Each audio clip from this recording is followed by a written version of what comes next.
તો એનસીઈઆરટી એક્ઝામ્પલર નો 18મો ક્વેશ્ચન છે y = sin x cos x.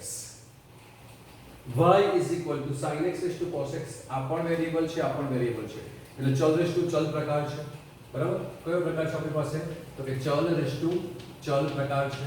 અને ચલ રેસ્ટુ ચલ પ્રકાર હોય તો આપણે શું કરીએ છીએ? બંને બાજુ log લઈ લઈએ છીએ, લઘુગુણકીય વિકલન કરીએ છીએ, અથવા તો જે આપેલું વિધેય છે તેને e ના પાવરમાં, e ના ઘાતમાં ચેન્જ કરીએ છીએ. બરાબર, તો આપણે બંને રીતે કરીશું. પહેલા બંને બાજુ log લઈ લઈએ તો log y = log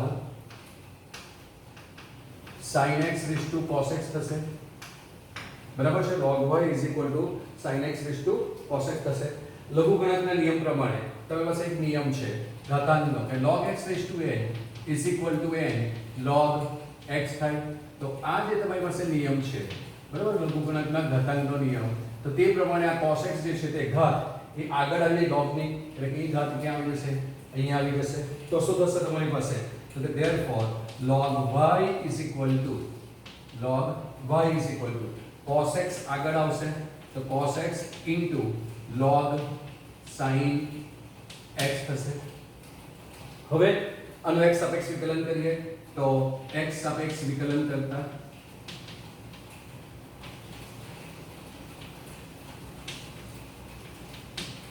log y નું વિકલન તમને ખ્યાલ છે 1/y, અને y નું પાછું x ને સાપેક્ષ વિકલન છે એટલે dy/dx વડે ગુણવું પડશે, એટલે 1/y dy/dx log x cos x ના m. log sin x નું વિકલન cot x થાય, તમને ખબર છે કે log બ્રેકેટ નું વિકલન, this is log bracket નું વિકલન 1/bracket એટલે 1/sin, અને sin નું વિકલન cos, તો cos upon sin cot થાય. તો મેં તમને શીખવ્યું છે કે log sin x, તમને વ્યાખ્યા જ આપણે ફોર્મ્યુલા જ આપેલી છે કે d dx of log sin x હોય. બરાબર, d dx of log sin x તો યાદ રાખો cot x થાય, અને d dx of log cos x હોય તો minus tan x થાય. આવું યાદ રાખવા કીધેલું છે. તો d dx of log sin x જવાબ શું આવશે? cot x, એટલે તમને જવાબ મળશે cot x plus log sin x m ના m, તો log sin x m ના m, અને cos x નું વિકલન minus sin x થશે. બરાબર છે, તો y ને સામે લઈ લઈએ તો therefore dy/dx = y કોણ છે? sin x cos x છે, તો કિંમત લખી દઈએ sin x cos x. બરાબર, આ cos x cot x થશે, તો cos x cot x છે જ. બરાબર, આ માઈનસ થશે તો minus sin x log sin x મળે, જે તમારો જવાબ છે. બરાબર, જો તમારે હવે આને e ના ઘાતમાં લખવું હોય તો તમે ઓર કરીને આમ પણ કરી શકો સેકન્ડ મેથડથી. ઓર y તમને આપેલું છે તે sin x cos x છે, y sin x cos x છે. તો તમારી પાસે e માટે સૂત્ર આવું કંઈક છે કે e log x base e હોય તો જવાબ x આવે. આ તમને ખબર છે. બરાબર છે, જો આ તમને ખબર હોય તો તમારી પાસે અહીંયા શું થશે?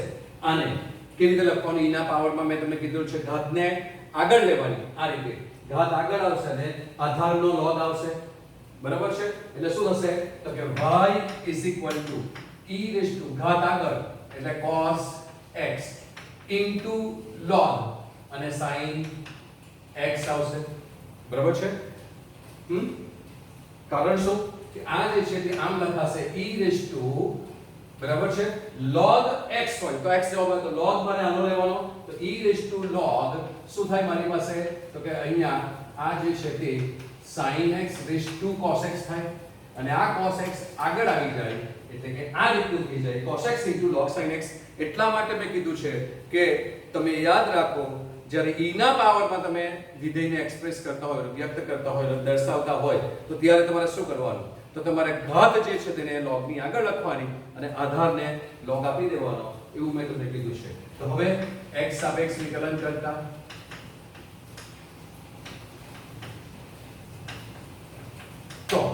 x સાપેક્ષ જો વિકલન કરીએ તો આનું વિકલન dy by dx થશે. તો dy by dx is equal to e raised to bracket છે તો e raised to બ્રેકેટ નું વિકલન e raised to બ્રેકેટ જ આવે અને d dx of bracket again તો e raised to cos x into log sin x અને હવે બ્રેકેટ નું પાછું વિકલન તો બ્રેકેટના પાછા વિકલન કરીએ તો u into v આવશે. આપણે ડાયરેક્ટ લખી દઈએ છીએ તો cos x m ના m એટલે કે વિરુદ્ધ આ વિકલન છે તો તે જ આવશે. બરાબર છે. આ જે વિકલન તે જ વિકલન આવશે ને. બરાબર u into v જતો રહે. બરાબર. તો શું થશે cos x m ના m log sin x નું વિકલન cot x થાય. log sin x નું વિકલન cot x થાય અને plus log sin x m ના m અને તમારી પાસે cos x નું વિકલન જે અહીંયા હતું તે રીતે માઈનસ sin x થાય. બરાબર. નાઉ આ એ કોણ હતું એ કોણ હતું આને જ આપણે ઈના ઘાતમાં લખેલો એટલે sin x raised to cos x લખી શકાય. તો આનો જવાબ sin x raised to cos x અને આ cos x into cot x minus sin x into log sin x મળે. તો તમે જોઈ શકો છો કે બંને જવાબ કેવા આવે છે સરખા જ આવે છે. પણ આ જે મેથડ છે ત્યારે તમને વેરીએબલ રેઝ ટુ વેરીએબલના સરવાળા આપેલા હોય ત્યારે બહુ ઈઝી પડશે. બાકી તમે લોગ લઈને કરશો તો પણ તમારે બંને સ્ટેપો તો સરખા જ આવે છે. કોઈ ફરક પડતો નથી. વિકલન પણ એકના એક જ આવે છે. ખાલી અહીંયા 1 પણ y જશે જ્યારે ત્યાં y સાથે જ આવી જશે. બીજી કોઈ ફરક પડતો નથી. એટલે તમને જે યોગ્ય લાગે તે મેથડ તમે ગણી શકો છો. 19મો ક્વેશ્ચન છે y cos inverse sin x cos x √2. ત્રિકોણમિતિય પ્રતિનિધિમાં આપણે શીખી ગયા ટાઈપના એક્ઝામ્પલો શું કરતા હતા અને બાયફર્કેટ કરતા હતા. બરાબર. તો આપણને શું મળશે અહીંયા તો કે y cos inverse sin x into 1/√2 plus cos x into 1/√2 થશે. હવે બાર cos inverse છે તો અંદરમાં cos ની ફોર્મ્યુલા જોઈએ અને cos ની ફોર્મ્યુલા એટલે cos a plus b કે a minus b આવે. વચ્ચે પ્લસ છે એટલે cos a minus b ની ફોર્મ્યુલા આવવાની. તો cos વાળા પદો પહેલા જોઈએ તો cos વાળા પદો પહેલા લખીએ તો y cos inverse 1/√2 into cos x plus 1/√2 into sin x થશે. હવે તમને ખબર છે આ cos π/4 ની કિંમત થાય એટલે cos π/4 અને આ પણ sin π/4 ની કિંમત થશે. એ તમને ખબર છે તો એ બે કિંમતો મૂકી દઈએ. એ બે કિંમતો મૂકી દઈએ તો આ શું થશે તો કે y cos inverse cos π/4 right. આ cos x અને plus sin π/4 into sin x થશે. So this is the formula for cos x cos π/4 cos x plus sin π/4 sin x.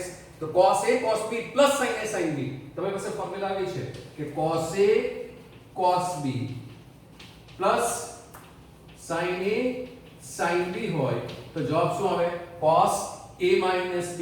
તો જવાબ આવશે cos a minus b. તો આપણી પાસે a કોણ છે તો કે a જે છે તે π/4 છે આ a છે અને b કોણ છે તો કે x છે. એટલે જવાબ આવશે y cos inverse cos π/4 minus x. તો cos π/4 minus x જવાબ આવશે. તમારે x minus π/4 લખો હોય તો પણ લખી શકાય કોઈ પ્રોબ્લેમ નથી. જે લખો એ બરાબર છે તમારા યોગ્ય પ્રદેશમાં એ વ્યાખ્યાયિત હોવો જોઈએ બસ. બરાબર છે. હવે તમને શરત આપેલી છે તો તમને ખબર છે આપણો ડાયલોગ કે આને યાદ કરો. આનો જવાબ આ π/4 minus x આવે જો આ π/4 minus x એ આના વિસ્તારમાં હોય એટલે કે cos inverse નો વિસ્તાર એટલે 0 થી π માં આવેલા હોવો જોઈએ. કોણ તો કે π/4 minus x તો જ તમારું કામ થાય. બરાબર. તો પરંતુ તમને શું આપેલું છે તો કે તમને આપેલું છે તે -π/4 less than x less than π/4 આપેલા છે. મારી પાસે x કેવો છે માઈનસ વડે ગુણીએ તો અસમતા બદલાય તમને ખબર છે અને ન બદલવી હોય તો જમણી બાજુનું પદ પહેલા લખવાનું. તો this implies -π/4 is less than -x is less than +π/4 થશે. હવે શું કરવાનું છે π/4 ઉમેરવાના છે તો π/4 ઉમેરીએ તો 0 થાય is less than pi by 4 minus x is less than pi by 4 plus pi by 4 45 વત્તા 45 કેટલા થાય 90 એટલે pi by 2 થઈ ગયા તો pi by 4 minus x મારી પાસે જે આ ખૂણો છે તે આ ખૂણો pi by 4 minus x એ ક્યાં છે 0 થી pi by 2 પહેલા ચરણમાં અને પહેલા ચરણમાં હોય તો તમને ખબર છે કે બધા જ ત્રિકોણમિતિય વિધિઓ એના યોગ્ય પ્રદેશમાં વ્યાખ્યાયિત છે એટલે તમારો cos ઇન્વર્સ cos θ હોય tan ઇન્વર્સ tan હોય કે sin ઇન્વર્સ sin હોય એનો જવાબ θ જ આવે તો આનો જવાબ શું આવશે આ θ આવશે અને એ θ કોણ તો કે pi by 4 minus x માટે એક પરથી y is equal to pi by 4 minus x થશે y is equal to pi by 4 minus x અને આનું વિકલન કરવાનું છે આપણે એટલે dy by dx is equal to pi by 4 નું વિકલન 0 અને x નું વિકલન -1 એ તમારો જવાબ આવે બરાબર હવે કોઈની ઈચ્છા હોય મને pi by 4 plus x લખવું છે લખો મને કઈ વાંધો નથી તો શું આવશે આપણી પાસે ઓર કરીને ત્યાંથી તમારે pi by 4 plus x લખવું હોય તો એટલે કે આમ હોય કે y is equal to x minus pi by 4 x minus pi by 4 લખવું છે મારે x ને આગળ રાખવો છે મારે ખૂણો x આગળ રાખવો છે કોઈ એવું કે તમે અહીંયા આ જે હતું તેને x કેમ આગળ ન રાખ્યો તો x આગળ રાખીએ તો x minus pi by 4 થશે ઓકે ફાઇન તો શું થશે આ જ કન્ડિશન લેવાની હતી હને તો એ જ કન્ડિશન લઈએ તો શું થાય તો કે minus pi by 4 is less than x is less than pi by 4 થાય હવે minus pi by 4 કરવાના છે કેટલા કરવાના minus pi by 4 તો minus pi by 4 કરીએ તો આ 45 અને બીજા minus 45 એટલે minus 45 minus 45 minus 90 થાય એટલે minus pi by 2 થાય right less than x minus pi by 4 less than 0 થાય તો આ ક્યાં આવ્યો minus pi by 2 થી 0 માં આવ્યો તો minus pi by 2 તમારી પાસે અહીંયા આવે અને આ આવે 0 અહીંયા તો અહીંયા એ આવે છે બરાબર એટલે કે ચોથા ચરણમાં આવે છે મને ક્યાં જોઈએ બહાર cos છે એટલે પહેલા અને બીજામાં જોઈએ આમાં જોઈએ છે તો એમાં જોઈતું હોય ખૂણો તો તમારે એડજસ્ટ કરવું પડે તો હું માઈનસ વડે ગુણી દેઉં તો 0 થી pi by 2 થઈ જાય અને અસમતા બદલાઈ જાય તો માઈનસ વડે ગુણી દેઉં તો શું થાય 0 is less than pi by 4 minus x is less than pi by 2 થાય અહીંયા જ આવી ગયા શું ફરક પડે તમને જે ઈચ્છા થાય તે લખો મેથ્સ ગોખવાનો સબ્જેક્ટ નથી જે તમને ઈચ્છા થાય તે લખવાનો સબ્જેક્ટ છે અને લખો તેના માટે પછી તમારી પાસે જે પ્રોપર રીઝન છે તે હોવા જોઈએ મીન્સ કન્સેપ્ટ તમે ક્લિયર હો તો કન્સેપ્ટ ક્લિયર હો તો તમે કોઈ પણ રીતે દાખલો કરી શકો છો તમારી પાસે આવી કે તમારે આગળ કંઈ લખવાની જરૂર રહેતી નથી તમારો જવાબ શું આવશે તમને ખબર જ છે બરાબર તો આ રીતે તમે કોઈ પણ રીતે દાખલો કરી શકો એવું જરૂર નથી કે મેં આ દાખલામાં અહીંયા pi by 4 આગળ લખ્યા તમારે pi by 4 લખવા તમે લખો ને x આ લખો x તે રીતે ચેન્જ કરો કે તમે કન્સેપ્ચ્યુઅલી ક્લિયર છે અને તમારી પાસે આ કન્સેપ્ચ્યુઅલ ક્લિયર નહીં હશે તમે તો પછી તમારે આ રીતે રટ્ટા મારવા પડશે ગોખવા પડશે તો ગોખો બરાબર છે એટ લાસ્ટ છેલ્લે તો માર્ક્સ જે માર્કશીટમાં આવશે ગુજરાત બોર્ડની એ માર્ક્સ જ કામ આવવાના છે તો તે પ્રમાણે કામ કરો ત્યાર પછીનો ક્વેશ્ચન છે 20મો y tan ઇન્વર્સ વર્ગમૂળમાં 1 minus cos x upon 1 plus cos x તમારી પાસે ફોર્મ્યુલા છે ખબર છે તમને tan 2 θ ની ફોર્મ્યુલા છે tan square θ ની ફોર્મ્યુલા છે 2 θ માં તો tan square θ is equal to formula શું છે તો કે tan square θ is 1 minus cos 2 θ upon 1 plus cos 2 θ આ જે છે તે તમારી પાસે ફોર્મ્યુલા છે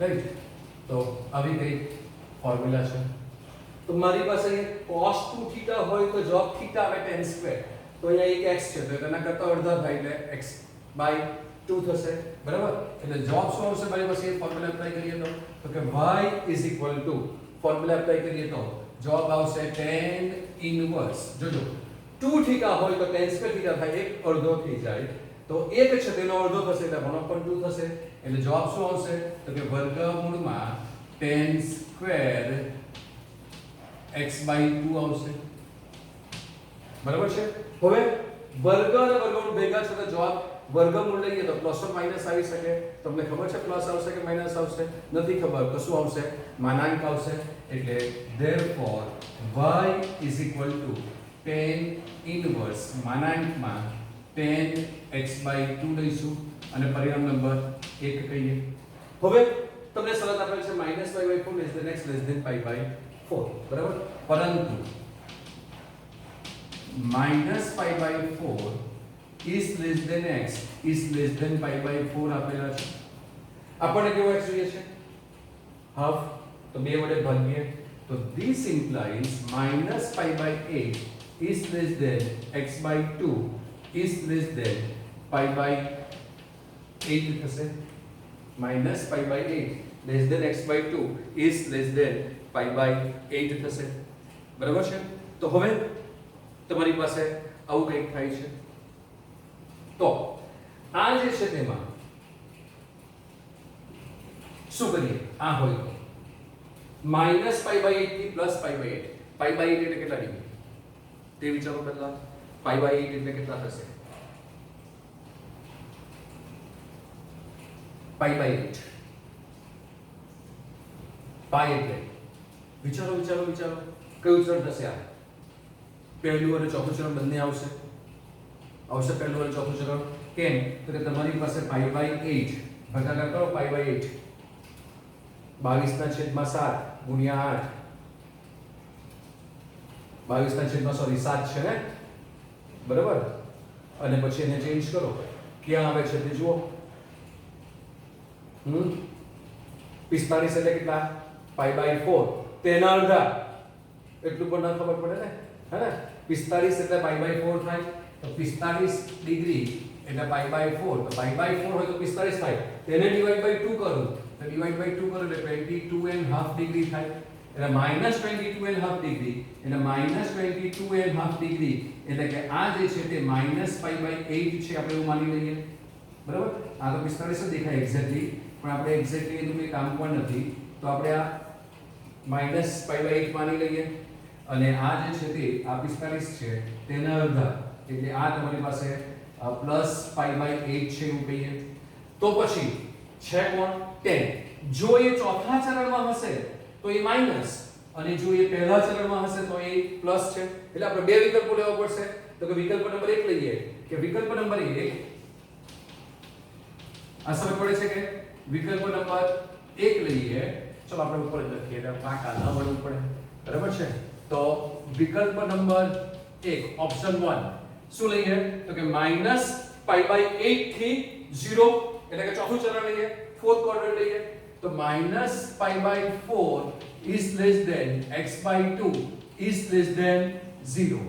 અને સેકન્ડ ઓપ્શન શું લઈશું? વિકલ્પ 2.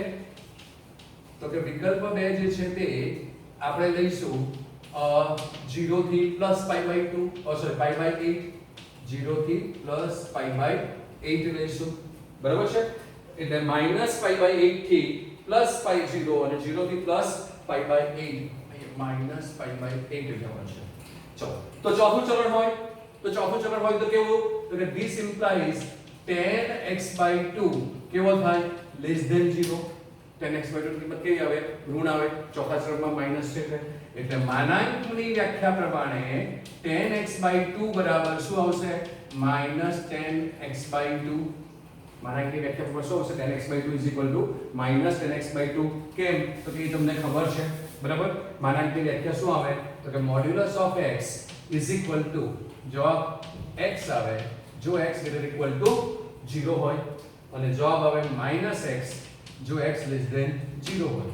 તો x < 0 તો માનાંકમાં x મોડ્યુલસ ઓફ x બરાબર શું થાય? -x. તો -x આવ્યો. તો માટે 1 પરથી therefore from 1 માટે 1 પરથી y શું મળશે? તો કે y tan inverse tan x/2 મળશે. તો કે y tan inverse tan x/2 પણ તે કેવો? માઈનસ એટલે માઈનસ મળશે. હવે તમને ખબર છે tan inverse tan x. આવું પણ ખબર છે કે tan inverse tan x અથવા tan inverse θ લખો. tan inverse θ તો જવાબ શું આવે? tan inverse θ આવે. tan inverse θ. તો આ y શું થવાનો? તો કે y tan inverse tan x/2 થશે અને આનો જવાબ આ આવે જો આ આના વિસ્તારમાં આવેલો હોય તો કે એનો વિસ્તાર કોણ છે તો કે -π/2 થી +π/2 અને x/2 ક્યાં આવેલો છે આપણો -π/8 થી 0 એટલે આ જે છે તે આખો એનો વિસ્તાર તો આખો આ છે અને એ વિસ્તારનો આ ઉપગણ થાય કે ન થાય તો થાય ઉપગણ એટલે એમાં આવેલો છે માટે આનો જવાબ શું આવવાનો તો કે y -x/2 બરાબર આ ઉપર પરિણામ આપણે લખ્યું જ છે તો તે ડાયરેક્ટ લખી દઈએ કે -π/8 is less than x/2 is less than π/8 છે આપણે ડાયરેક્ટ આજ લઈએ તો પણ ચાલશે બરાબર છે ક્યાં તો આજ લખો કે આ વિકલ્પ લીધો છે એમાં તો યાદ છે કે આ એનો ઉપગણ છે અને છે જ એટલે બધું ચાલશે કોઈ વાંધો આવવાનો નથી તો માટે x સાપેક્ષ વિકલન કરતા dy/dx -1/2 અચળ અને x નું વિકલન 1 તો તમારો જવાબ આવશે -1/2 હવે આ 0 થી π/8 0 થી π/8 એટલે આપણો આટલો એરિયા આવવાનો આ એરિયા આવવાનો પહેલું ચરણ પહેલા ચરણમાં 10 પ્લસ છે એટલે શું થશે this implies 10x/2 greater than 0 અને એ 10x/2 greater than 0 હોય તો માનાંકમાં x બરાબર x થાય તો તે પ્રમાણે શું થશે તો કે this implies તમારી પાસે મળશે માનાંકમાં 10x/2 is equal to 10x/2 થશે માટે 1 પરથી y બરાબર શું થશે તો કે y is equal to 10 inverse 10x/2 અને આનો જવાબ x/2 આવે જો આ x/2 આના વિસ્તારમાં આવેલો હોય તો આપણી પાસે છે રીઝન અહીંયા પણ છે બધી જ જગ્યાએ છે બરાબર એટલે y is equal to x/2 because -π/8 less than x/2 is less than +π/8 માટે dy/dx is equal to 1/2 અચળ અને x નું વિકલન 1 થાય છે આપણે લખતા નથી તો એક સારો મસ્ત એક્ઝામ્પલ છે તમારા માટે તો આ રીતે તમે આ બધા જ એક્ઝામ્પલ આપણે પ્રતિવિધિમાં ગણ્યા છે ત્યાં તો જવાબ લાવતા તો -x/2 +x/2 ત્યાંથી એક સ્ટેપ આગળ જઈએ એટલે તમારી પાસે વિકલનના એક્ઝામ્પલો થઈ જાય બરાબર છે